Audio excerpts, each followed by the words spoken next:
Hey there folks, Wrel here. Today I wanted to share a technique that is almost necessary to incorporate into your gameplay, not just in this shooter, but in many. We'll be talking about doubling back. It's a simple enough concept. You round a corner while somebody is chasing you, then you turn around and you initiate on them. And this works for a few different reasons. The first is that the enemy is trying to chase you down to finish you off, so there's a surprise element there when they see you come back. It's unexpected, they aren't ready for it. Another element is that mechanically, they're sprinting, which means that it's going to take them a moment to draw up their weapon from a sprint and aim down sights. If you're the one who's doubling back and you're not using a hipfire or melee weapon, that part is the same for you as well, but you also have latency advantage on your side. So when I'm the first person to round a corner, you have to send that information to the server, who then sends it to the enemy's client. So for all intents and purposes, when rounding a corner like this, you are always going to see the enemy before they see you, and that gives you an advantage. All online games work like this to greater or lesser degrees, and in Counter-Strike Go, you'll actually hear this commonly referred to as peeker's advantage, because when they peek the corner, they'll see the enemy and can strike before the enemy gets a chance to react. I did a really long and thorough breakdown of how this plays out in an old video called Lag Compensation versus Time to Kill, and I'll leave that link in the video description for you. Remember that the big condition here is that the enemy needs to be chasing you. If there's a guy who is standing still, waiting for you to come back, you're still going to have that latency advantage. When you round the corner, you'll see him first, but the window of time it's also very small. So if it takes you time to stop sprinting and get a sight in on the enemy, you've basically wasted your advantage. What's funny is that most of the time when I get killed trying to double back on someone, it's because I'm doubling back on a new player, because new players tend to just aim down sights and move slowly toward the things that they're trying to kill.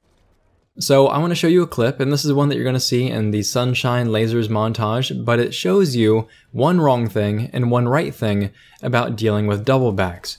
Now right here, I'm the one that's going to execute a double back by running down the stairs, coming back. Now notice that these guys aren't chasing. They're trying to stay on point, which is fine, because by running away, they aren't 2v1ing me, which makes it so I take less damage, and that's why I wanted to run away in the first place. But when I come back, nobody's there, so I decide to sprint.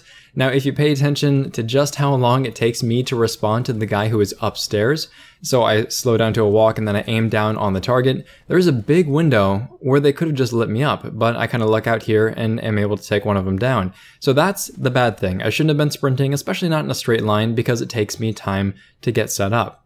Now the good thing done here is that when the heavy runs away, I'm expecting him to come back, so I'm pre-firing my weapon as I slice the corner. So he'll get the double back on me, but I'll be able to react in the absolute quickest time I possibly can, because I'm already throwing bullets in that direction. I won't need to react mentally in the same way. I won't need to slow down from a sprint or sight in on the weapon. Basically, things are primed to counter his double back. The last example I want to use is another one that you saw in Sunshine Lasers, and you'll be able to see why this was basically the only choice that I had to come out of this situation alive, and not alive for too long, unfortunately, because I die shortly after, but you'll get the point. So this guy dies, whatever, then I notice the heavy on the right-hand side, and I take damage. I'm in the middle of a reload now, so I'm in a bad spot. If I let the reload finish, it's too long. If I switch to another weapon and then come back to whatever's left of my assault rifle, it's also too long. So switching to a pistol is the quickest action that you can take to get yourself combat ready again, because it's a 0.2 or 0.25 second swap. I can't quite remember, but swap the pistol. I know he's following me. I know he's close. He's a heavy, he has shields, and I'm not at full strength. So what I don't want to do is give him a distance advantage over me. That said, I double back with a pistol, throw a few rounds into him, and then follow up with a knife. The pistol actions take place within the window where he won't really be able to react, and the quick knife damage, when you're using a standard knife, happens instantly. So the moment you press the button, I'm front loading well over 1,000 damage into him really quickly. And then I die to someone else because I'm using resto kits on that loadout instead of med kits, so I can triple stack heals with healing grenades.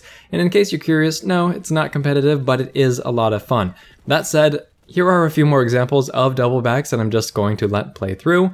And if this video has been interesting, helpful, or entertaining, please feel free to like, subscribe, tell your friends about the channel, and if you want to check out more easy techniques to incorporate in your gameplay, feel free to dig into the Tips and Tactics playlist, and I'll leave it in the video description for you.